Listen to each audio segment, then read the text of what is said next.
Hello, everybody. weebrabbit here, and welcome back to the Otaku Overload Podcast, episode 59. This week, we have some more anime to talk about. We have some games to talk about, some news to talk about, and a very good recommendation slash a little topic of the week thing at the end. So I think this is going to be a pretty good episode. Of course, before we get into that, Legend of Jonathan is here, my co-host. So say hello to everybody. Yo, what's up, guys? I'm back. I'm doing pretty good. How about y'all, and including you? How you doing? I am doing pretty good, I watched some more stuff, played some stuff, and uh looked at something that maybe I'll see if I make some sort of video about in the future, that sort of thing. So, had a pretty full week, pretty good week. Nice. That's pretty Yeah. cool. Yep. All right. So, take it away. What did you do? How was your week? I didn't really do much, unfortunately, compared to other times where, sometimes I try to get more done. Unfortunately, I couldn't really get much done because I've been kind of studying for stuff for my network security class I do, which Uh, if you guys don't know what that is, that's like computer stuff. Yeah, like Um, IT and security stuff and knowing about computers and networks and all that, right? yeah. Nice. Um, and so that's what I've been mostly doing. But I did get around to doing two things, which are kind of the usual I've talked about. So, first thing I did was watched Darling in the Franxx. This time, Cool. instead of two episodes, though, I watched one. And Lame. mhm, No, I was I kidding. know. I got to see episode 13, which is called The That is Beast gonna and the be real Prince. quick, real quick. I was gonna say it's gonna be really weird though, because let's say you've been doing two at a time, and it is 24 episodes, so it's like an even number. So this is gonna kind of throw it off because is there gonna be like a time where you like do three episodes at once, or like is there gonna be like a episode left over? Like how will that work? That is true, yeah. Whatever though. But anyway, sorry about that. Um, So yeah, Beast and the Prince, right? Episode 13, you say is the one you watched. mhm. Yeah. I'm Nice. gonna keep it. I'm gonna keep it kind of, with the summaries because sometimes I go into every little detail. Basically, it's just about where it kind of left off last time, where they kind of realize that maybe they've encountered each other before. Um, and both Hero and Zero Two, I guess, are talking to each other in their own brains. I like how you And don't they just kind of say, I like how you just don't not say their like, minds. I mean, but still, I like how you don't say like, oh, they're speaking telepathically or some sort like in their brains. It just sounds really funny, right? It just sounds funny to say it that way. Not like they're speaking telepathically, they're speaking, some sort of mind language or something. Like, no, in their brain. It just sounds And funny they're phrasing it like that. um, well, yeah, they were talking to each other. Um, I want to say it again, but I'm like, no. Um, and the first person to go first, talking about their childhood, is Zero Two. She explains that she grew up in like a small box, like a little room, and that no one really cared for her. Literally, you can look around her room, like kind of show it, and it looks like it's very like, yeah, destroyed, very abandoned, and she just kind of sits in a corner. And then this lady comes into the room, and we don't even see her face. It's just like a random figure. And apparently, she gave her a book called The Beast and the Prince. And this was the first exposure to Zero Two of love and compassion, and also her, interest in books. We've seen in the past few episodes that she always talks about how she likes reading books with pictures. Mhm. And so this episode explains why she likes books with pictures. And it's because, yeah, it was a picture book, and the picture books is, like a love story between, kind of like Beauty and the Beast. And basically, what happens is that, yeah, she's reading the book she likes and stuff, and she's gained this hope that maybe, other people are going to show up and love her. And she was completely off, unfortunately. And on the other side, we see Hero and how Hero met his other friends and how he gave them names and all that stuff. And we also see that at one point, from Hero's perspective, Mitsuru he tells his friends that he's gonna go get an injection to become a parasite, Oh, nice. which Which we had seen mm, in the other episode before. Nice, nice, nice. Yeah. yeah, and that they kind of tell him like, hey, like, good luck with that. But you could tell like the vibe is completely off even for the kids, where they're kind of like, oh boy, like this sounds very bad, it sounds like, you're gonna die probably. And so they're just kind of like hoping, like, okay, like let's hope things go well. And obviously we know now that he's still alive, but it's kind of like, the fact that bro had to do that is, it's weird. Yeah, yeah. Um, and then at one point we see that hero at one point he runs into, Zero Two outside in the snow, and she's being kind of pulled back, kind of like an animal, because they were going to put her back in her room. And Hero sees this and he wanted to interact with her, but then the people that are trying to pull her back and trying to say like, hey, get away from him because you're dangerous and like you're gonna hurt a future parasite and all that. And so okay, like like that's like their first incident of meeting, but they never get to interact with each other properly.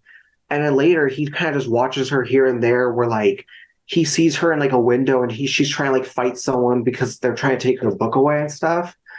And and he kind of talks about how seeing how she was compared to everyone else, it made him really happy for some reason because she was completely different from everyone else. And then after that, they do finally interact with each other, and everything goes well. And he kind of tries to talk to her, and she can't really talk for some reason. She just makes weird noises, and so he does is he just tries to become her friend. They end up sharing like food with each other. At one point, there's a scene where she tries to show him the book, and like he's like, "Oh, that's a very nice book," and that he even knows about the book already. And at one point, she like points at the book and points at him, like saying like, "Oh, are you like the prince from the book?" And he states that like, "Oh, well then, once we're old enough, I'll like come back to you, and I promise I'll like marry you." And and then from there, these guards show up and they try to contain her. And basically, yeah, it's kind of where it leaves off, where like they basically just kind of, yeah, they basically they leave off with them kind of like remembering everything. That's basically like what I remember from the episode. Yeah, I think there's one thing that if I remember that's really important. Not only do we get okay how they met and how they were treating Zero Two like an animal because they were going to use her for stuff in the future and all that stuff, but something Hmm. important, if I'm remembering correctly. Okay, you mentioned the thing with Mitsuru, right? That oh, he was going to go get his injection or whatever, and this is where I guess Hero had promised that oh maybe they'll pilot together, sure, why not or whatever. The whole reason of why Mitsuru's mad at him, if you remember, is that Hiro like doesn't remember the promise, and Mitsuru's like pissed off. Like, why does he remember? Isn't it because that's the whole point of why Hiro and Zero Two didn't remember each other? That don't they like try to Oh run yeah, away I know. together or Mhm. something, and then they get captured, and then they get like their minds wiped. That way they won't like run away again, and like that Yeah, did that's what I was happen, gonna say. I right? forgot about that, but now I Yeah, remember. Yeah, that did happen. That's like the only detail I forgot to kind of mention. That was like the most that's kind of important. I was gonna say, important. yeah, yeah, yeah. Hmm. When they're trying to like run away or whatever and be together, yeah, I'm pretty sure they like get caught and then they get like separated, mind wiped, whatever. That way they wouldn't like cause trouble in the future. And so it's kind of like so that explains why it's kind of weird they didn't like remember each other at all. Like none of this stuff came up, and the whole thing about Mitsuru being mad at this promise the hero made. The hero doesn't know what he's talking about. It's because of that. You know what I mean? But Yeah, yeah. yeah, pretty cool. I mean, from what I remember, yeah, I think it's just supposed to be kind of like a little backstory, like how they met, like what happened, sort of thing, and why I guess it's kind of fated for them to like maybe like, be together and all that stuff. So, pretty good.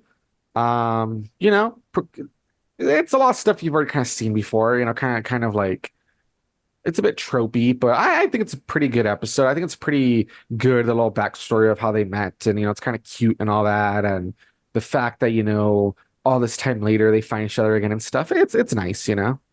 Yeah, I think it was pretty cool. I did get kind of bored at certain points, and I think that's also kind of why I forgot the whole thing at the end about their memories being wiped. Because I think by that point I really was like almost falling asleep, to be honest. Um, but I did kind of pay attention to the other thing of how they met, the moment before they got captured and all that stuff. Um, but unfortunately for me, it does kind of suck that I did think this episode was kind of boring, honestly, yeah. I'll be honest. Oh wow. You have no Yeah. taste. What, leave. I'm just kidding. Okay. You hear like the leaf sound? Yeah, you just hear like steps walking away, a door closing, a car just like backing up, driving away, just like all these noises. Like what the hell? Like damn, that's a pretty good mic. Okay, well he's gone, It's guys. a pretty good mic. It picked all that up, huh? Um, But yeah, you're about to reach pretty close to where I think it's kind of like where it peaks, and then after that's where it kind of like starts going downhill. So good luck with that. But I don't know. I yeah. personally liked it. I thought it was cute. Like I said, it's stuff we kind of seen before, but I thought it was nice. And like it's sad, her backstory and all that stuff, and he was like, the only one there for her and stuff. It's cute. Yeah. I mean I can see that too. It's just like I don't know. I think there was parts where like I don't know why I got bored, but I did Because think you some of the have stuff no was cute. taste. We already said it. Shut up. Oh my Um, gosh. All right, but cool. And like I said, we'll see what you watch next time. And you're pretty close to, like I said, where I think it peaks. And then we'll see what you think. If you're like, oh, you're so right. That is like a really good episode. And it kind of goes downhill from there. So we'll see how that goes. yeah. That's funny. All right, cool. So you watched an episode of that. Not bad, not bad. And then what else? I'm guessing you watched your Yatsura. Did you not get around to it this time? Yeah, I watched an episode of Urusei Yatsura. All right, Um, nice. um, yeah, this episode, I've talked about it when I watched the original one. Oh, right. Because It you was say some of the stuff is kind of similar and stuff, right? yeah. This one was the episode where what's it called? Where basically we meet this guy's name's Shingo, and he's basically like the Tarzan equivalent in Urusei Yatsura, where for some reason, yeah, he's like Tarzan, where he lives in a jungle and he kind of just lives with like random animals. But for some reason, he's also resistant to like electricity, and he thinks his grandpa is alive. Well, his grandpa is alive. Okay, that's one. We're gonna clarify that. But he thinks that his television that he's been living with since he was a kid, he thinks that's his grandpa. Why? Because for some reason, because the whole electricity thing, whenever he talks to the TV, it responds perfectly to him. Like it'll show clips from a show, but it'll clip specific dialogue it responds perfectly. Why? I don't know. Like it's a weird thing. Like that's what I'm about to get to. So Oh, basically, okay. Okay. Yeah, okay. that's random, but okay. So the episode starts where basically Lum is in a park and she's waiting for Ataru because they're supposed to go on a date. And then it cuts to Ataru being kind of like oh my God, it's done like kind of like a pervert, but no, he's being a pervert. And he's trying to ask out a girl to see like, hey, like, will you go out with me? And a bunch of girls say no, and then this one girl asks him out and like says yes. And so he does go on a date with the girl, but then she keeps talking about what she's gonna get, and he does get kind of bored because she just keeps endlessly asking him what she should get. And so he kind of just does. He gets his best friend because he's passing by. He drags him into the date because he knows that the girl's not going to look up at him once and not notice it's like the different guy. And so he does go to like hey, like I'm gonna go out with like Lum. And basically what happens is that um while this is all happening in the jungle, this dude he's talking to his TV It's and so the random, freaking man. It's just so random. Sorry, but anyway, I that's know it's funny. so weird. He's talking to the TV and the TV's playing a rom-com. And basically what happens is like one of those sad scenes where basically the like this dude he's trying to like tell like a woman like this girl that like oh I'm gonna like marry you and blah blah And basically he gets the wrong impression where he's like, yes, Grandpa, I do need to go out there and get like a wife. And like the cliffhanger where in that scene is that I guess like the dude was about like the dude in the TV, he was about to have sex with the lady or something. And so it's awkward because you can hear like the dialogue. Um, and so he does, yeah, he goes to the park, meaning that bro finally steps out of his jungle to like touch grass now. And Isn't there he runs grass in the into Lump. jungle? No, there is, but we're saying that he finally leaves his home basically. Oh, okay. 'Cause I'm like, you leave the jungle, touch grass. Is there grass in the jungle? Like the hell? I got you. I And got you. he leaves his house and he goes to the jungle and he tries to do the exact same thing that happens in the show. And Lum kind of looks at him like, "What the hell are you doing, trying to touch me? Like, that's creepy, you know." And so she Uh, tries to electrocute him, oh, it doesn't and work. Great. it doesn't work because he's immune. Oh, okay. And so basically, she's kind of like, "What the heck? Like, why is this guy, like what's wrong with him, you know?" And bro pulled up in a elephant too. He like pulled up with an elephant too. Oh my gosh. And so what happens is that Taro shows up and he's like, "Hey, what are you doing with my girl, you know?" And Lum is excited because she's like, "Oh man, he's gonna actually be a man for once, like defend me, you know." And when she smiles, that makes a Taro kind of like, well, to say cringe, yes, he kind of does kind of cringe. So he purposely says like, "Oh, I don't care about what happens to you." And so she purposely is like, "Okay, well then I'll go with the guy then, you know." And so Hmm. she does leave, and basically she tries to hang out at like his house and like whatever. But then the dude tried to get a little too touchy, so then same thing, she like tells him to back off and that she's only doing it because basically she wants the dude to get jealous, you know, Ataru. And so like at first you think, okay, this dude understands, right? But then he doesn't, and he keeps trying to be all weird with her still. And so at one point she's like, "Yeah, I'm leaving, you know." And so she is gonna leave. But then she's like, "No, because then if I like come back home, everything's gonna go back to like the way it is, and he's not gonna worry and stuff." And so she purposely just does is she ties up the dude and she just sleeps in his hammock and he's on the floor like not being able to move. Oh my And gosh. basically yeah, the episode later he they try to walk through like the jungle because for some reason Lum kind of shows up and makes a portal to the jungle to kind of grab her stuff and live with the dude for a bit.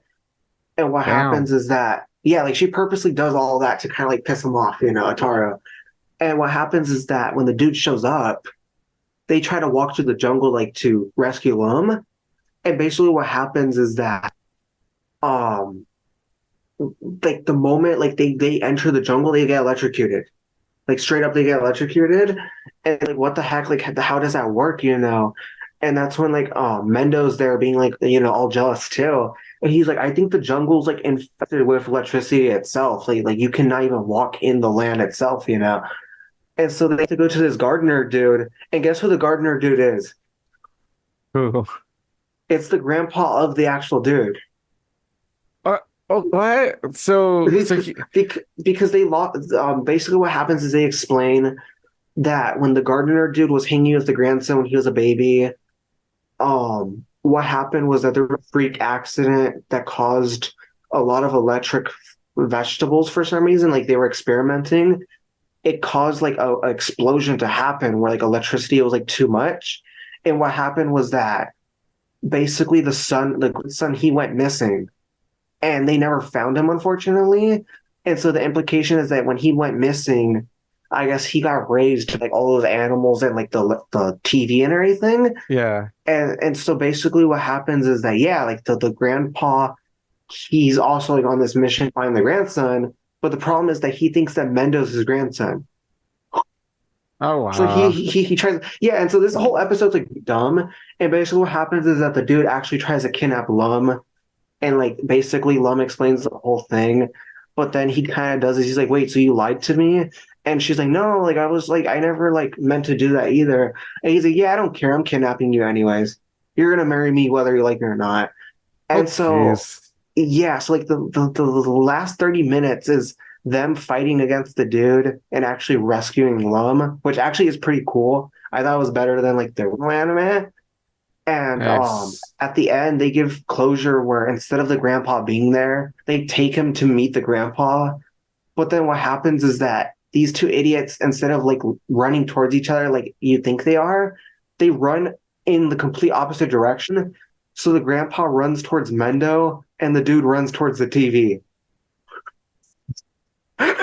Oh God, it sounds so random. But is this supposed to be like a recurring character, this jungle guy? Oh, yo, he actually does become a recurring character because That's so weird. That's so random. later on, he gets a job from Mendo, and he like becomes like a citizen. Like he actually becomes like a civilized human being. It's so random. It's so random. What a random character. You think it's gonna be like someone that maybe you'll see him a few times in the jungle as a recurring character, or like it was like a one-off, like that was a pretty interesting encounter, that arc where they ran into the Tarzan guy. But no, he becomes a regular character. That's so weird. Yeah, I think he shows up like maybe like one or two more times in the manga. Yeah. And I know in the old anime he only showed up once, and then if you exclude the OVAs, because there's an okay. OVA. You were making it sound like he was gonna be around like way more. Okay. No, yeah, no. He only shows up like two more times, thankfully. Well, like he's not What do you mean, thankfully? He sounds like the best character ever. Oh my God, dude. Like, honestly, here's the thing. I'm honestly happy because I hope they don't. There's an episode I hope they don't remake where basically there's like a dolphin dude and he's like a huge pervert and like it's actually really creepy watching the episode. Oh, I actually hope they don't remake that one though, because like bro, like legit is like the creepiest soulful ever. Oh my And gosh. I remember I had like PTSD when I had to read the manga chapter, and I'm like, yeah, no, like, Oh no. please do not bring back that chapter. Oh jeez. Well, all right. Yeah, I know. Urusei's getting weirder by the day, bro. It seems like it's pretty goofy, but like it's kind of Yeah, funny. Just see it's really goofy. There's all this crazy stuff happening all the time. That makes you like, yeah. what? That's pretty funny, honestly. That's Oh cool. my God, dude. That's cool. That's cool. So yeah, that was pretty much it, honestly. All right, all right. So you didn't watch more Hazbin or play Palworld or anything? Unfortunately not. Dang, you suck. No, I'm just kidding. Oh man. All right. So I guess I'll jump right to my week. And it's actually kind of funny I mention Hazbin because I did watch it, but honestly, since it ends next week, those 4 weeks dropped on, week one. Then the second week was 2 episodes. And then next week is going to be like the last two because it's supposed to be like an 8 episode first season. I Yeah. think I'll just wait until next week, though. I can talk about all 4 episodes together, in case they're that like big or whatever, Mhm. So, I'll talk about it next week. Then, I brought up Palworld, and yes, I did play Palworld. I just wanted to say that I've played through it some more, leveled up quite a bit. I think right now I have in my, little Pal Pokedex equivalent. I think it said I had like 60 pals or something like that. So I'm doing pretty well. And that's like 60 like captured. I think like captured. And then, because it's like a Pokedex where like the amount you've captured versus the amount you've like seen. Yeah. And I think I'm like level like 28, which is pretty far. So I have quite a few tiers of items and all sorts of stuff. That game is still pretty hard though. I swear, like you're trying to just fight like a creature out in the wild, and they can still kick your ass, even there's like a level difference. It's kind of annoying. But Damn. I think you've seen the gameplay footage. I think a big problem is that a lot of the attacks that these creatures have, which makes sense because again, it's not exactly like Pokemon where it's RPG and Hmm. like since it's more like you're out in the wild and it's like the combat is kind of like secondary to like the base building and exploring and stuff. A lot of Yeah. attacks, they like target you. Yeah, I would imagine that, And so it's kind honestly. of annoying that you're like in the wild, right? And you're trying to like, hit an enemy, and the enemy will like jump back, and then it'll like launch its attack, and it'll just like hit you because it just like zones in on you.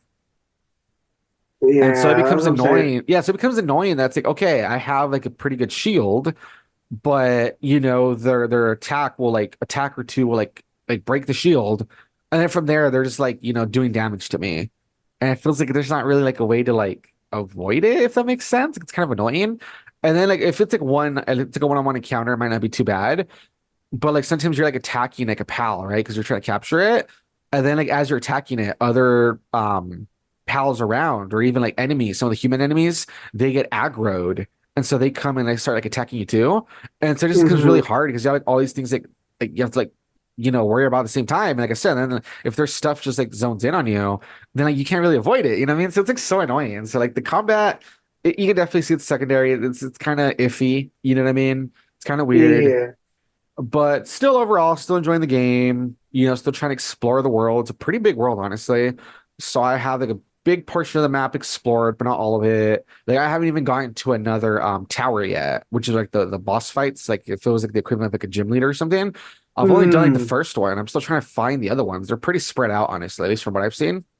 yeah. And then I hadn't really prioritized that you can ride different pals.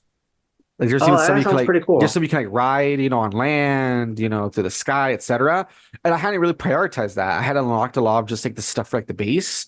And I think I had unlocked like a couple of them that's like, oh, it's like an item that when you're running around, they're following you and they can attack at the same time as like you're attacking and stuff. So I had done some of those. So it's not until recently that I like got a saddle for the big huge one that kind of looks like it's a mix of like meganium and I don't know, it's just like a big old, like grass looking, pal. Yeah. I'm like right on that one and it's pretty cool, you know what I mean? So that's gonna help me with like travel too a little bit, you know what I mean? So Hmm. but yeah, I'm enjoying the game.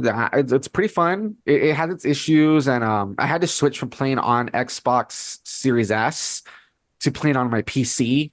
Just, because Game Pass, as long as you have the app, you can just download the game and play it there. And it's like, cloud. So you don't lose any of your saves or anything. I had to switch from the Xbox to the PC because on the Xbox, there's just like a lot of like bugs, honestly. Like I was in an area where there's a few areas where I've just fallen through the ground. Oh, that's weird. And it's not even like you fall through the ground and you die instantly. It's like you fall through the ground and you're like your character's like swimming for some reason. Like if they're in the water, and then like you run out of stamina and so they just drown. And then it's like every time you die, they just drop all their gear and you have to like go back to that same spot to get it. And then I can't get it because it's like in the middle of like a weird spot that's like glitched out. And like sometimes if I can get it, but then I'm trying to like get back to land, right? And I can't because it's in the middle of nowhere. And so like they like just lose all their stamina and they die again. You know what I mean? So it's really bad. So that's why I had to switch to PC, honestly. And on PC it's been pretty fine, so that's cool. Yeah, that makes sense. Yeah. So that's it. Played some Palworld. That was pretty fun. And then I did play another Nice. thing, but like I said, I'm gonna see if I may make a video about it or something. So I'm gonna leave that to the side. Then when it goes to anime, the anime I watched last time, continue to watch it. It's still going pretty well. I'm still enjoying it. It's still a lot of fun. Won't really talk about it too much. There's not really too much to explain. At least I don't think so. It seems pretty standard, so that's fine. When it comes to new stuff, the first one that I watched that I want to talk about is one that's called A Sign of Affection. And so far, there are like 4 episodes out at the time of recording this, and I watched all 4 episodes, and I like it. I think it's pretty good. I think it's pretty cute. Basically, it's about this girl. Her name is Yuki, and she is hearing impaired. Like legit, she is basically deaf, even though she kind of like wears these little hearing aids. It doesn't help her very much. Like that's how Oh, wow. severe her hearing impairment is. And basically, she's this university student and she doesn't have, too much friends or anything. She has like a childhood friend that she kind of interacts with a bit. She has a best friend named Rin that seems to help her in classes. Like she like takes notes since, Yuki can't hear. And then she kind of like passes them to her. Like they have like a thing set up, I guess, where she helps her. And one day when she's like on the train, she runs into this guy that his name is Itsumi, and he's like a friend of Ren because Ren has a crush on this guy that works at this like bar, and I guess the boss of the bar that Rin has a crush on, he also works with Yeah. Itsumi. And like, Itsumi also goes to like their university. So that's how they kind of like know each other. And so when Yuki runs into him, she's like, oh yeah, I feel like I've seen this guy somewhere, like he seems familiar. And basically she like starts crushing on him. and it's all about how he's like this multilingual student. He's like studies all sorts of languages, and so when Yuki is like using sign language with him and stuff, he's like he seems pretty interested, like he wants to learn or whatever. And I don't know, as they're interacting, she starts, like falling for him, and it seems like he's interested in her as well. Although with his side, it seems like even though he's like he seems like kind of like protective and like flirty and stuff, since it's like through her eyes, you don't know if it's just the like supposedly it's just like, oh, he's just so interested in languages. Maybe it's because, he's just interested in like, sign language and he wants to like learn from her and he just thinks that she's cool or whatever. So it's kind of like, but you could tell he obviously seems to like really like her too or whatever. So yeah, it's just like Hmm. this romance. It's pretty interesting because you have a character that, is deaf. And so it's all about, seeing that she has to use like sign language or she like uses like her phone to like type out the message and then like show it to him, that sort of thing. And it seems like she can kind of read lips, so that's how they, I guess, get away with the fact that they're not always using sign language. Like, they're talking, and then it's like she's like reading the lips, I guess, to like understand what's happening. Yeah. But yeah, it's just pretty cute, pretty lighthearted. It's pretty interesting. Like I said, that you don't see a lot of content with someone that's a hearing impaired, so that's pretty cool. And it's just a nice breezy watch, and it's cute, and it's like a nice little rom-com slice of life sort of thing. So I like it. I think it's pretty good. So far there are 4 episodes out. On my anime list, it has an 8.28 as its rating. And I'd say I agree. I'd probably give it like an 8 out of 10. I think it's enjoyable so far, and I'm really interested to see more of it. And it is really interesting because I've only mentioned like a few of the characters, but there's definitely other characters they're introducing, and you're kind of wondering how they'll, play into the story. And there's like some love triangles going on, that sort of thing. So I like it. I think it's pretty good, Yeah, And it sounds pretty cool. yeah, yeah, and it's over on Crunchyroll, so that's pretty easy to watch. And yeah, I swear this season, almost everything's on Crunchyroll. How other seasons, I'm like, oh man, like this one was on High High Dive, dive. this one was on High Dive, this one was like a Disney Plus, all that stuff. This time, I feel like everything has been on Crunchyroll, basically. So kind of funny. Crunchyroll's taking over again. I mean, yeah, maybe it seems like they were kind of losing out to High High Dive, or dive. maybe they're like making a comeback with like getting all the licenses to the shows or something. I don't know. Kind of interesting. So Hmm. yeah, but there you go. A Sign of Affection. I think it's pretty good. I think it's interesting. So I like it and recommend it. Nice. Yep. And then the second one that I watched, totally shifting gears in terms of tone. Well, the first one was very lighthearted and a slice of like lifey rom-com, all that stuff. This one is a straight up, like supernatural action fantasy sort of thing. And it's called The Witch and the Beast. And to kind of read the little synopsis, I think that kind of really explains it. I forgot how you pronounce the name though, because I only heard it like in Japanese. It's Guideau. I know that EAU is supposed to be like U sound, right? Like I've heard there's a name Bu, for instance. So Yeah. I think it's Gidoo. I think that's the name. Gidoo. Yeah. I think it's Gidoo. But I'm just gonna go with Gidoo. So Gidoo, a feral girl with long fangs and the eyes of a beast, a Shoff, a soft-spoken man with delicate features and a coffin strapped to his back.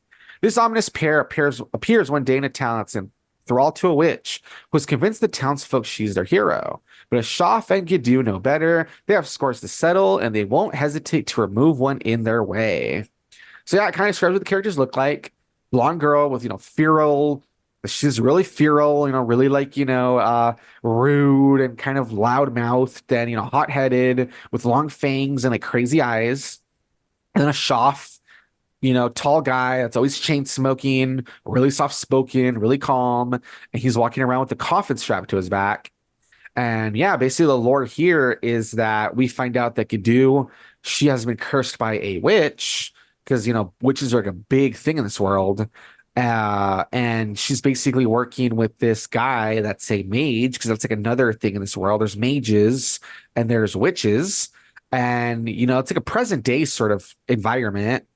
And they're kind of going around trying to see all this supernatural stuff that's happening and seeing where witches are terrorizing, different towns and stuff. And they're kind of fighting against them. And the whole point is that since Gidoo has been cursed by the witch, she has like this like tattoo looking thing on her like neck.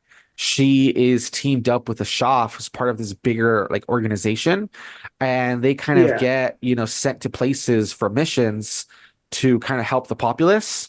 And along the way, she's hoping that she'll meet the witch who terrorized her. That way she can get her revenge by killing her. And I guess by killing her, she's hoping that'll free her from her curse or whatever. So it's pretty good. I like it. It's very interesting seeing, a Shaf and his powers as a mage. He has these like really interesting powers where like he has like all these crows he can summon, and that coffin, I'm not gonna spoil it, but he can like summon out of it's pretty good. And then 𝐦𝐤𝐤 definitely has some like interesting powers as well.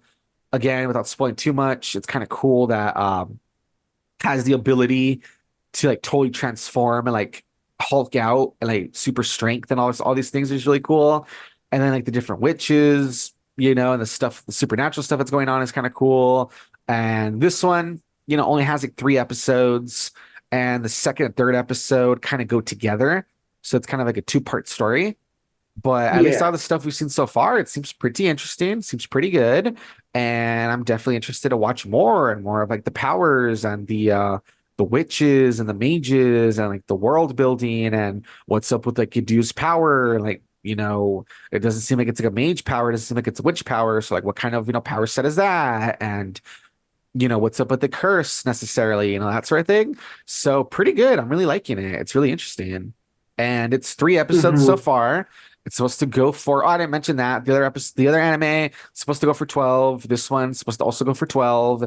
And yeah, it's called Witch and the Beast. And this is another Crunchyroll one. So of course, right? Of course. Yeah. And yeah, really, really, really, really good so far. I really like it. I think the action's pretty good. The world building, the powers, the characters are intriguing so far, that sort of thing. And yeah, The Witch and the Beast, over on Crunchyroll, on my anime list as a 7.25. I'd go a little higher than that. I'd give it like a 7.5 or like an 8. So I would go a little higher than what it's rated right now. But I like it. I think it's pretty cool. And again, I recommend it. So, Nice. yeah, yeah, yeah. So yeah, pretty good stuff this season so far. And finally, continuing our trend of anime that I think has a pretty good premise, and so far I'm enjoying. This last one is probably the craziest one so far. It is called Sasaki and Peeps.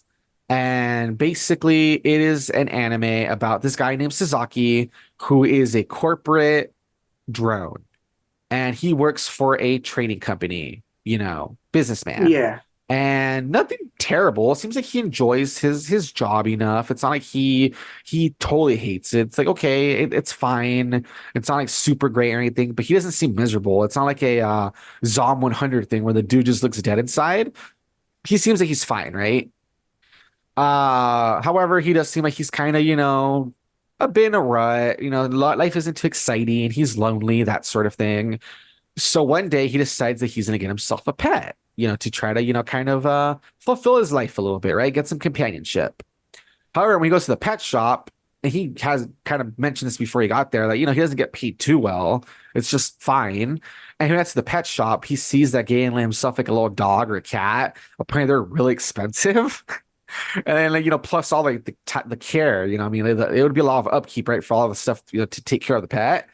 However, Hmm. as he's kind of like feeling down when he realizes how expensive, a dog or cat is, he hears, some chitter chatter. And he hears some talking. And when he follows the talking, he sees that there's like this little bird. It's called a Java bird, something like that. Oh my God, And JavaScript. huh? I'm like, oh my God, JavaScript. You're right, JavaScript. Yeah, it's spelled the same too. I think it's spelled the same too. I think it is also JAVA too, so which is funny. That makes sense. Yeah. Yeah, because I don't think it's JABA. I'm pretty sure it was JAVA, which is pretty funny. Java. Yeah. Yeah, like yeah. So it's probably I don't know, but anyway, so it's pretty funny. So he sees a little Java bird, looks really cute, has like little stars in its eyes and whatever, and so he thinks it's cute, so he takes it home. And as soon as he gets it home, and he's like, oh, like what should I call you? This and that. He hears it start talking to him in full Oh, what sentences. the heck? And he's like, I'm probably imagining it. Like, there's no way it's like talking that well, is it? And like, no, it keeps talking and it starts talking about how its name is because he calls it, obviously Peeps, or Peach on What Hmm. is it called? Oh, it's a Java sparrow, not a Java bird. But anyway, what does it freaking call itself? It says its name is Pure Carlo, but it has like a whole title. It's like, I'm Pure Carlo, blah, blah, blah. And it starts talking. And this dumbass, at first he's like not really paying attention. He's like trying to play it off. He's like, Pure Carlo, that sounds like Peeps. I'll call you Peeps or whatever. Like the bird looks at him all mad because he's like naming him Peeps and stuff like Pure Carlo. He's like not really paying attention. And so the bird looks at him all mad. And when he's trying to figure out what's up, that's where it starts talking to him. And it says that it's from like another world or whatever. And then it wants to eat like Kobe beef instead of bird seed and all this stuff, Oh, right? it sounds familiar. Yeah. Yeah, and as he's kind of like, like finally starting to pay attention to the bird and wondering what the hell's going on and all this stuff, he like makes some sort of like a little deal with it where he's like, oh, I would do anything for my cute little pet, this and that. And it's like the bird like makes like a deal with him or whatever. He's like a little flash of light, right? Like they make like a magic contract. And so he takes it out of like the little cage, he puts on his shoulder, and he's like, wondering what's going on. And that's when like the bird transports him to another world. And we find out that it transported him to the world that he's originally from. Because the little bird says that, oh, I'm actually like a star sage and I gave up my form or whatever. And when I took this form of a bird and, that's why I like ended up in like Earth or whatever. And so it's like, but it could still travel back to its like home world, but it can't take its form or whatever, right? Yeah. And when they get there, I don't know how they decide. I guess because of the whole Kobe beef. Oh, that's right, because the whole Kobe beef thing. The guy saying he doesn't make a lot of money is what happened. So he can't afford that. And that's when the birds said, like, oh, well, if money's a problem, why not make more money? And then that's where they make the little contract. And he takes it back to his homeworld. And what ends up happening is that Sasaki, he buys stuff from Earth. Let's say, like, stuff from like the dollar store, like little knickknacks, right? And then he Yeah. takes it back to Peeps's homeworld and he sells it because these people, they're kind of like, in the past, they're like I'm trying to think of an era, but I mean, they're still, what do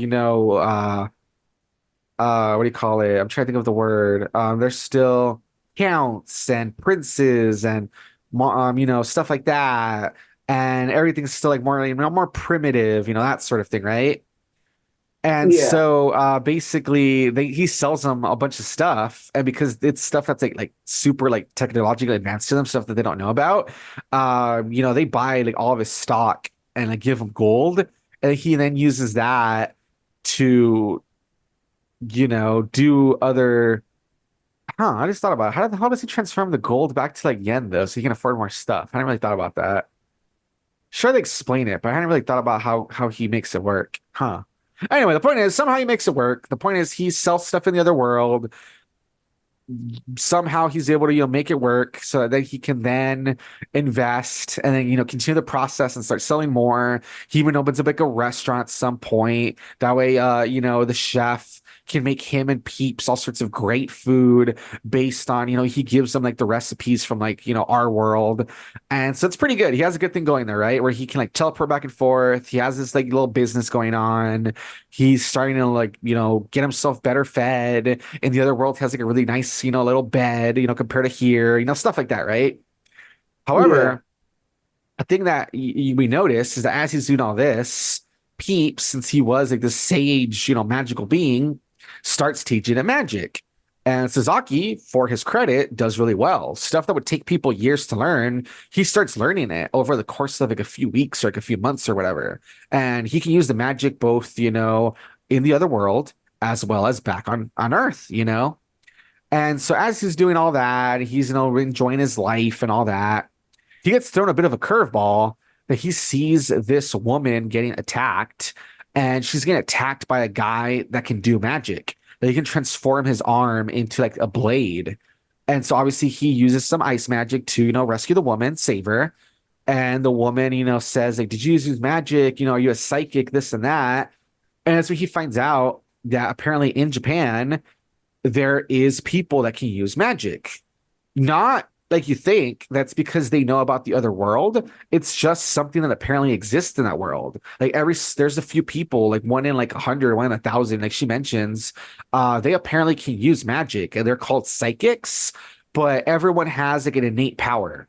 like kind of think of like the X-Men. You know how the X-Men like, oh, this Or person, mutants. yeah, like, oh, this person can control ice, this person control, fire, this person has telekinetic powers, you know what I mean, stuff like that, right? It's something like Hmm. that.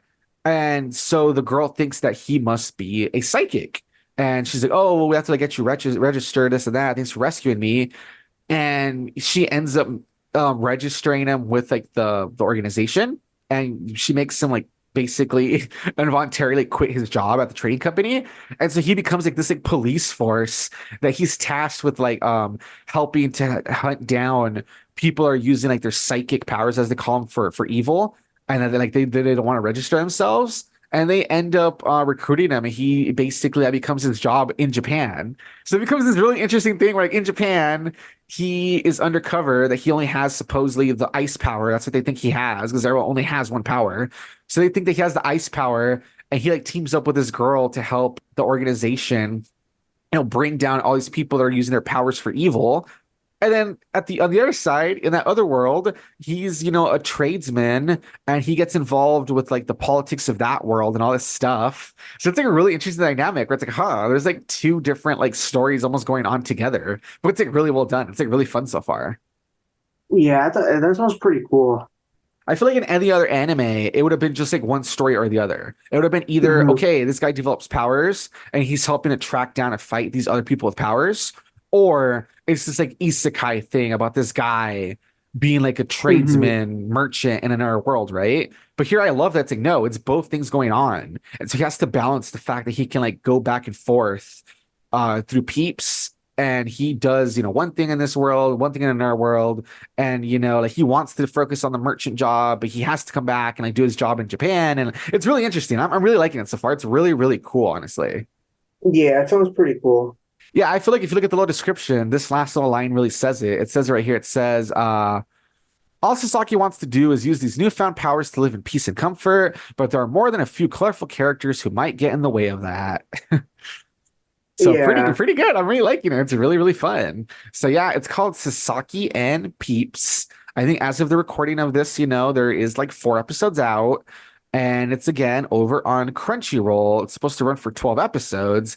And yeah, it's just really good, really interesting. I think so far, this might be my favorite this season. And that's saying a lot because this season has like a lot of things. I mean, think about all the stuff I've talked up to so far. I think this is like my fifth anime I've mentioned, and they're all really good, but I think this is like my favorite so far. I just feel like it's really unique. I mean, I'm really curious to see how these two stories go together and if they might cross over at some point and stuff. So Yeah. yeah, again, this is one that on my anime list has a 7.56. Again, I would easily give it like an 8.5. Yeah. So I really want to see where this goes. I'm really curious to keep watching. And again, I really recommend it and I really enjoy it. So another one over on Crunchyroll, Sasaki and Peeps. Nice. Yeah. Alrighty, guys. So that is it for my week. As you can see, watched some stuff, played some stuff, very good stuff, and I'll see if I dive into even more, so I can bring even more to the table next week. I think that I really like this thing I'm doing, where instead of it being like, oh, well, let me cover the same like two or three for like the first few weeks, and then maybe I'll pick up something else along the way. I like this where I'm kind of focusing more on, okay, let me try to, watch the first few episodes of like a few of them and talk about those. And then the next week, let me jump over to some other new ones. And I don't know, so far I feel like the pacing and having to keep up is a little better too, honestly. So I'm kind of liking this thing I'm doing. So I'll try to for sure bring some more next week. So Yeah. All right, jumping over the news now. We've got some news stories that I think are they're interesting. Nothing super revolutionary, I'll admit, but I still think they're kind of fun. Well, two of them are fun. One of them is serious, but so I mentioned Palworld earlier, how I've been playing it and enjoying it. And then last week we talked about how it seems like it's doing gangbusters over on, Steam, that a lot of people are playing it and it's like number one in the charts, all sorts of stuff like that, right? Hmm. So, based off of that, as the title of this article states, Palworld's incredible launch continues, sells over 8 million in less than 6 days. So Oh yeah, I knew about yeah, this. yeah. So when that was posted, I don't know if it's like been updated since then and maybe it's doing even better. Could be. But when I saw, the article and got it ready for the docket, it was like a week since the game had came out, right? And yeah, it had sold 8 million copies in 6 days. That is Hmm. crazy. And Yeah. yeah, not really much to say. It's kind of like a thing where it's just like, oh, if you're following the story, it's just so interesting how well it's doing. You know what I mean? But yeah, it's just crazy to see how well it's doing. And even though, there's been some controversy where people were kind of like, oh, this looks like it might be plagiarism. It's using AI, all sorts of stuff. So far from what I've seen, there's no proof of that. It looks like, yes, it's very much riffing on Pokemon, and it's very much doing like a certain style that seems kind of like it's like a rip off, and you know what I mean? But like, no, apparently it seems like everything's above board. It looks like none of the controversy stuff stuck yet. It looks like, think about it. If it was like copyright infringement based on how Nintendo is, they probably would have like attacked the game by now, and they haven't. Like all they've done is like release a story where they're kind of like, yeah, we've heard about it, and we're keeping an eye on it, and as for our own franchise, we're still continuing to do our thing, basically, right? So it seems like Hmm. everything's fine so far.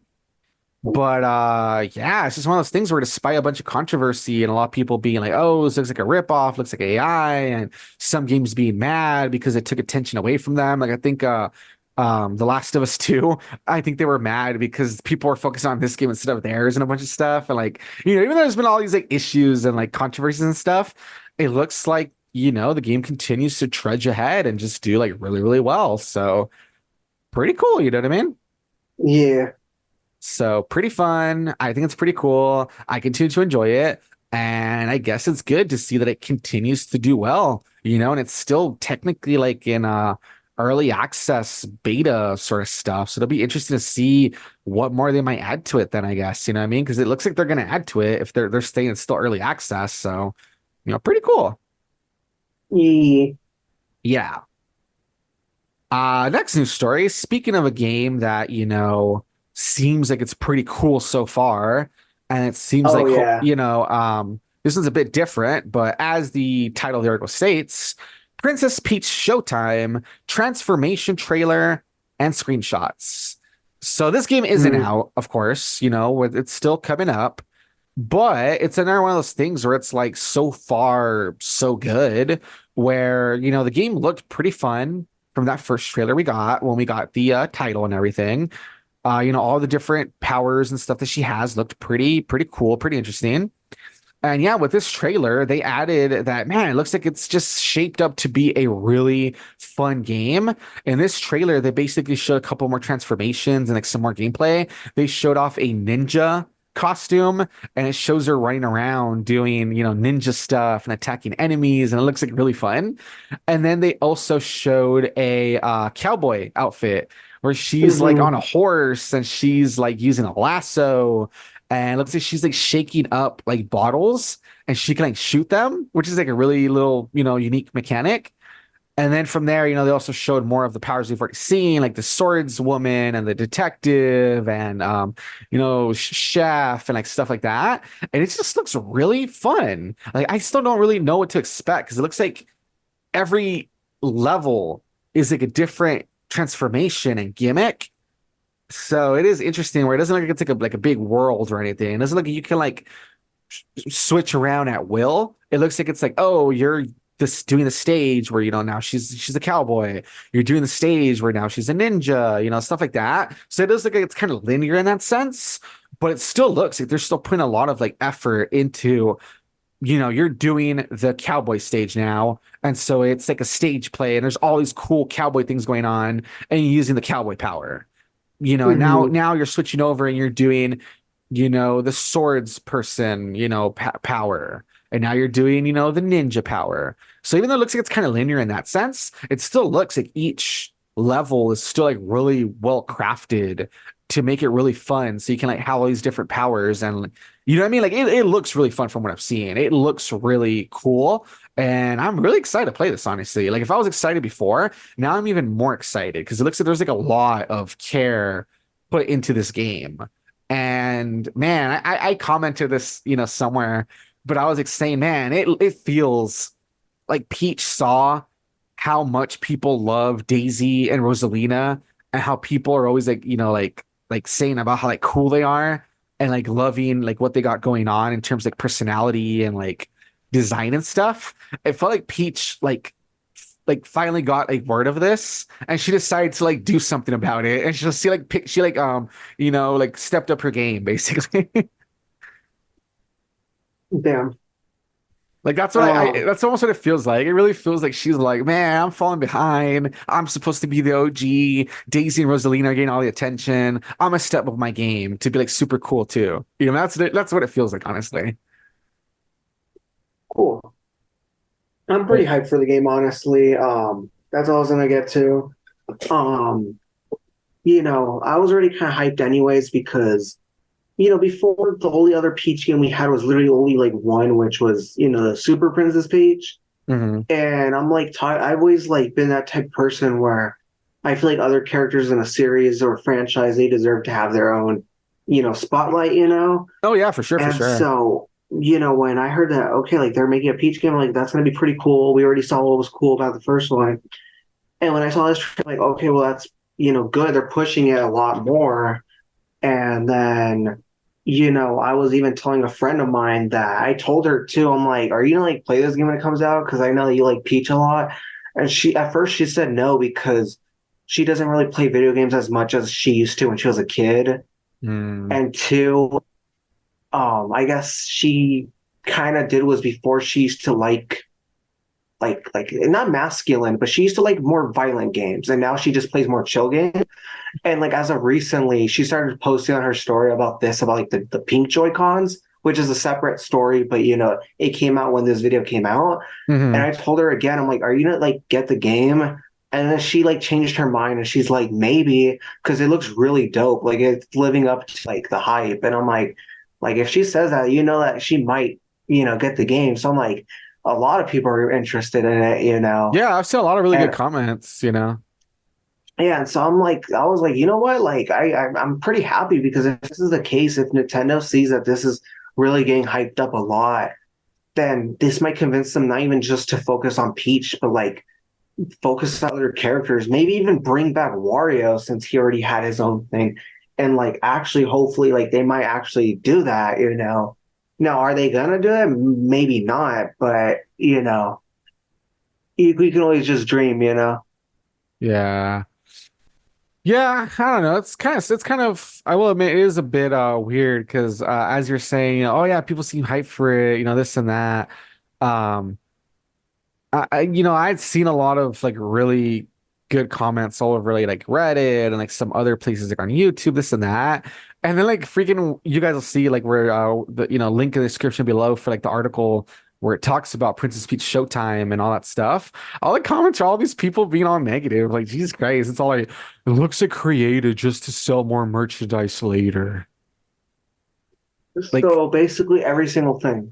yeah, Gotcha. Because oh, like like oh, so you're saying Mario Odyssey wasn't for merch? Like, I don't know. It's so weird. yeah, It's so weird. People act surprised that a company is gonna like capitalize on a game on a character and make merch. You know what I mean? hmm Like no shit, they're gonna make merch for it. Like companies like to make money. Like, why would they not want to make money? But what matters is like if it's just for merch, sure. But is there a fun game in there as well? And like we were saying, it looks like it's pretty fun. You give an example of someone who doesn't even really play games, it seems like they might get it. I've seen plenty of comments where people are like, this looks really cool or whatever.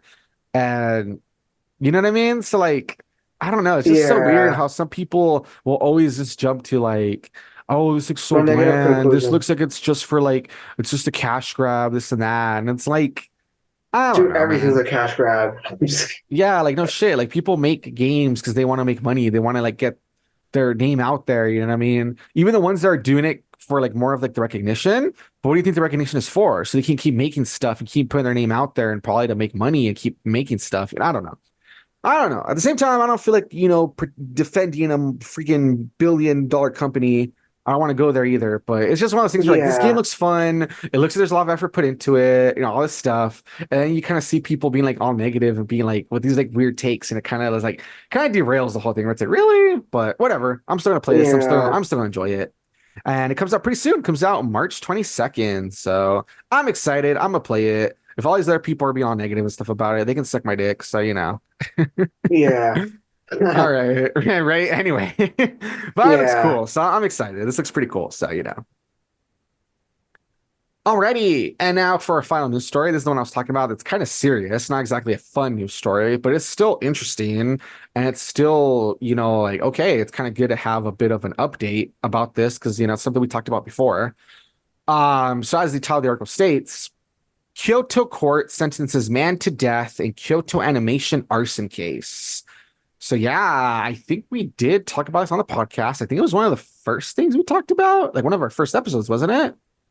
I don't remember honestly, I but know I remember we at least have mentioned it on the podcast. yeah, Maybe we it wasn't. have. I know it maybe wasn't like the news story itself, but maybe it was something about like an anime that got like delayed or something, and then it was like talking about and Like, referencing yeah, this. Yeah, that's something. It might have been something like that. But I know for sure we've at least talked about the case. That yeah, for anyone who doesn't know, back in 2019, there was this guy that committed arson, the Kyoto Animation Studios, and it ended up killing 36 people and hmm wounding 32 others. And it was one of those things where it killed people, hurt people, caused a whole bunch of trouble for Kyoto Animation in terms of a bunch of their stuff having to get delayed because of what happened. And oh man, it was just such a like tragic event, such a mess, and it was just like a whole thing. And obviously, guy was arrested, and it was kind of like, okay, he's gonna get sentenced for this. It was pretty obvious, but what's gonna be like the sentencing and when is it gonna happen? And finally, it says that after the pre-trial in May 2023, it finally happened that he basically got sentenced to death because of what he did, what he hmm caused. And there's like a little update that says that, oh, the defense is trying to file for an appeal. But honestly, I don't really see it happening. I'm pretty sure this is pretty open and shut. Yeah, And especially because in Japan, that's why, they kind of do criticize the whole sometimes people do criticize the whole justice system over there. that's what I was gonna say. Yeah, That over there, it's you'd like to think that oh it's supposed to be innocent till proven guilty, this and that. But over there, it's basically if you're in trouble, like if you're in court, you're probably going to go to jail. Like you're most likely gonna be found guilty. hmm Because over there I think like their conviction rate is like 99% or like at least over 90%. They just do things very differently. And what I mean? It's all sorts of crazy stuff over there. So I'm pretty sure this guy, if he got sentenced, it's probably gonna stick. I don't really see it being one of those things where it's gonna get overturned or appealed or anything. Um, and yeah, I mean, I don't know how you feel, I'm saying to like the people listening to this, know what you think about the death sentence, but it's definitely one of those things where this guy caused a lot of death and a lot of pain and a lot of damage to this animation studio and all these people and their lives and stuff. So it makes sense that he got sentenced to death. And I mean, obviously he deserves some huge punishment. And this is what the Japanese justice system has decided. So like I said, it's not exactly like a fun story or anything, but it is interesting to see that, okay, this is moving forward and it's interesting to know the outcome of this event. You know what I mean? So, hmm yeah. Thoughts on that at yeah. all? Um, to say that I think he deserved it, I that's not my opinion, But I will say that he did deserve punishment, obviously. Because I mean, he killed so many people, and his reasoning for doing it, from what I remember, was pretty stupid, obviously, And I remember, the reason why I even knew about this whole Kyoto animation thing because I watched Lucky Star at that time, And I Hmm. remember the day this actually came on the news and I saw it online. Hmm. And, it was a big surprise because what a coincidence that the stars aligned that, the company that made that anime just got burned down. I mean, Hmm. now it's back, up, but like this is the thing. And so I'm like, what the heck? Like, what a coincidence this year, this day, all that stuff that I started watching it, the company gets burned, what I mean? Like it gets burned down. And that kind of did suck because I'm like knowing that, people got hurt. There was rumors, certain creators being killed, stuff like that. And so it really did suck. And I don't know, I'm kind of happy there is going to be, even if it's not a great conclusion, there is going to be some sort of conclusion to the story, in some way. Yeah. Uh, yeah, I don't know, man. Pretty crazy. It's just one of those things. It's super Hmm. crazy, super sad that this happened, and man, it's just Yeah. crazy. And then yeah, it's crazy too because I believe that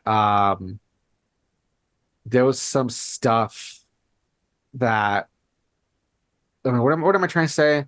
That I guess I'm trying to say is that yeah, so I know some directors that I think they were I think I don't I mean I'm pretty sure I had heard maybe they were like working on stuff or who knows that yeah they died in the attack and it was just crazy. It was just like a big old thing and seeing that all these people got killed and hurt and stuff. It's just really sad. It really sucked. Yeah. I don't know, man. It's just it sucks. But yeah, there you have it. At least we kind of have an update to it. At least we kind of know what's going on now. And like I said, even though they were going to appeal and all this stuff, I'm pretty sure that's pretty open and shut. I don't see someone, doing all this damage and, killing all these people and, hurting the studio so badly, doing so much damage and like walking away from it. You know what I mean? I'm pretty Yeah. sure it's going to stick, his sentencing. So. Yeah, I don't Yeah. know. But yeah, I mean, at least, he got sentenced. At least that's moving forward. And at least the studio, I think they are recovering or they have recovered or whatever. So, Hmm. at least, yeah. Yeah. Mhm. Switching over to our recommendation slash topic of the week. I thought that since we had mentioned a anime earlier that had to do with someone that was, hearing impaired, there's not many stories, that talk about this, that, have a character that is hearing impaired and focus on this, but that doesn't mean that there's none. And funny enough, there's another one that I thought is a pretty good story. And so I thought that would be our topic of the week. And I'm, of course, talking about a silent voice. Oh, I love that movie. Yeah, it's pretty good, pretty good. Hmm. So I feel it's pretty popular. I feel like, a lot of people should probably know about it already, that sort of thing. But just in case, little recap, little synopsis and all that. There's this kid. His name is Shoya. And there is this girl that goes to his school that her name is Shoko. And Shoko is deaf.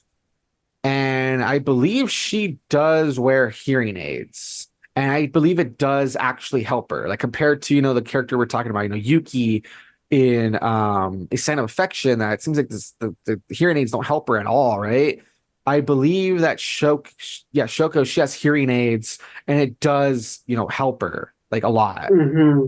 And Yeah. I'm pretty sure it does because that's what kind of reminds me of it kind of ties into what's going to happen that everybody at Shoya's school bullies Shoko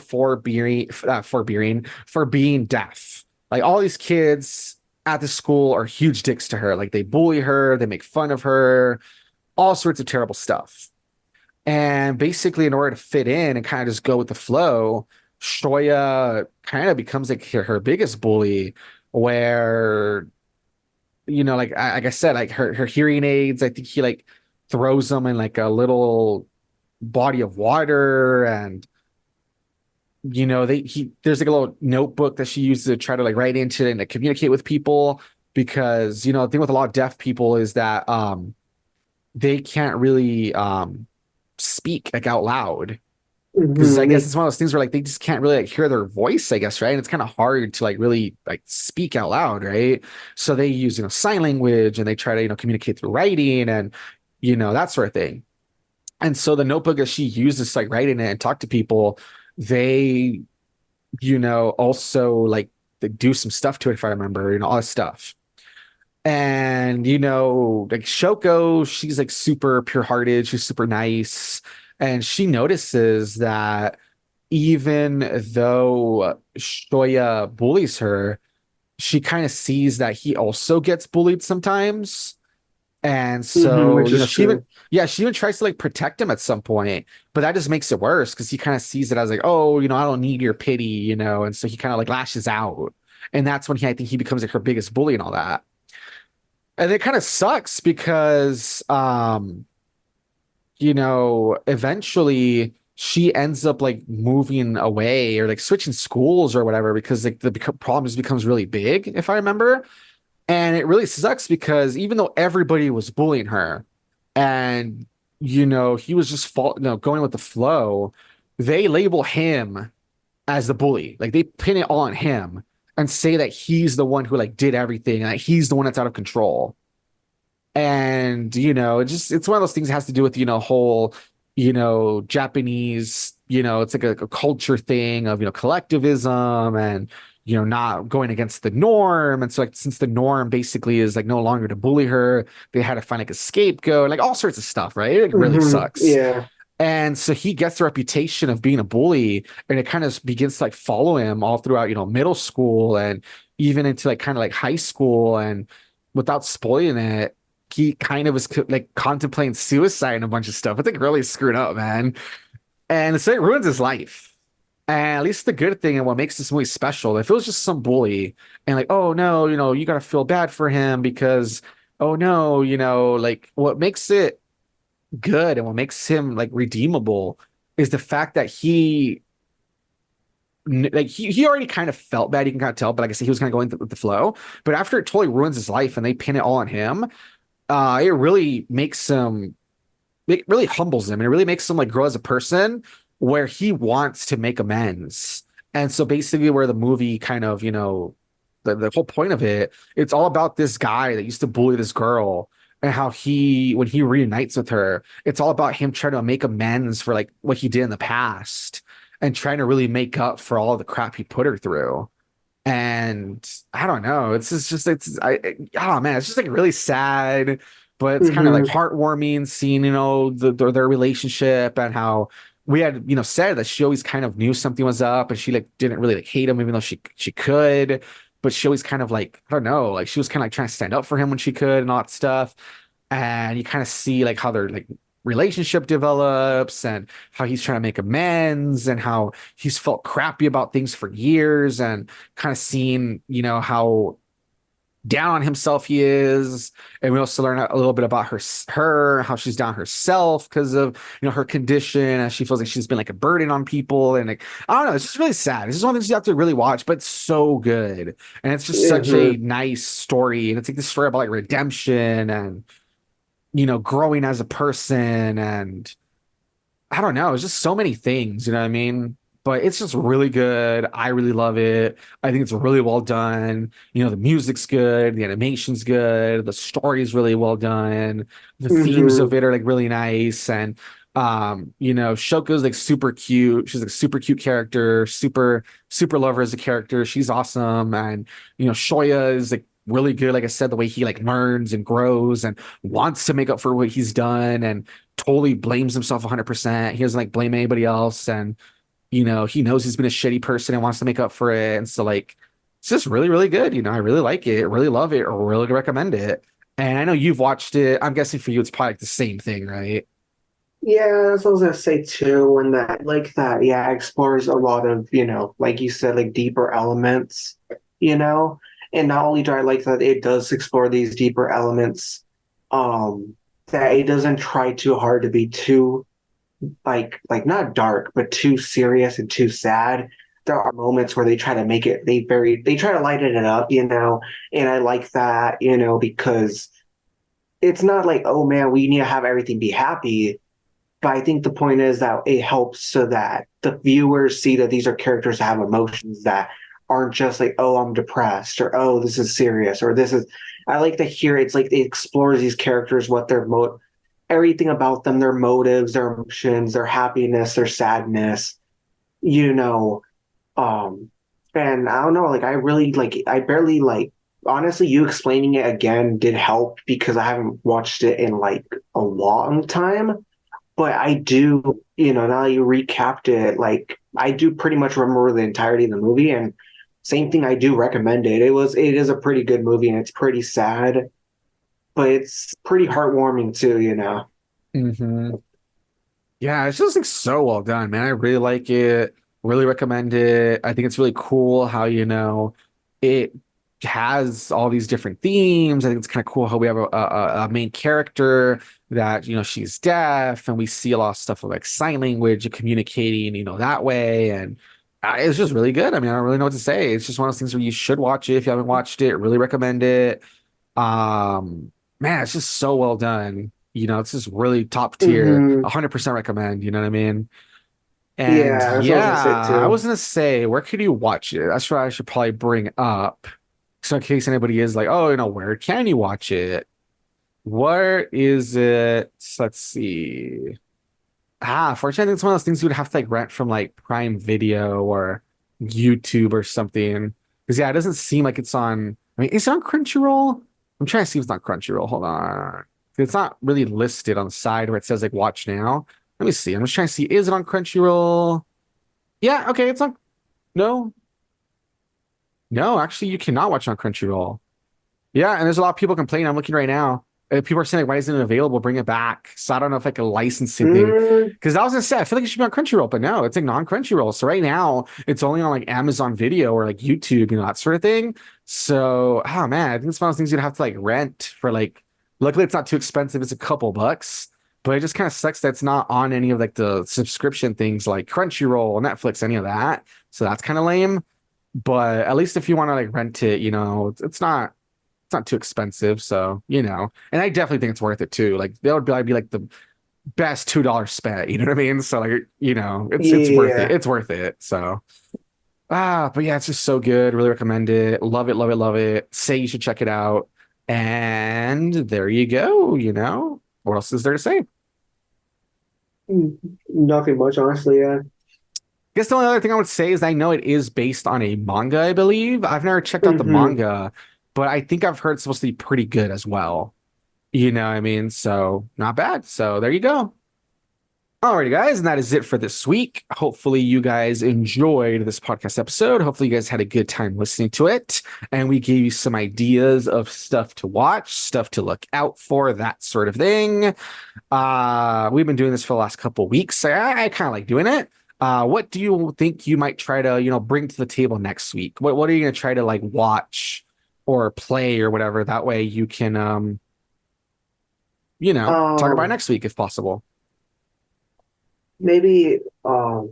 Yeah, I'll still have to see where I'll get it. Um, maybe I'll try to play Palworld. Maybe.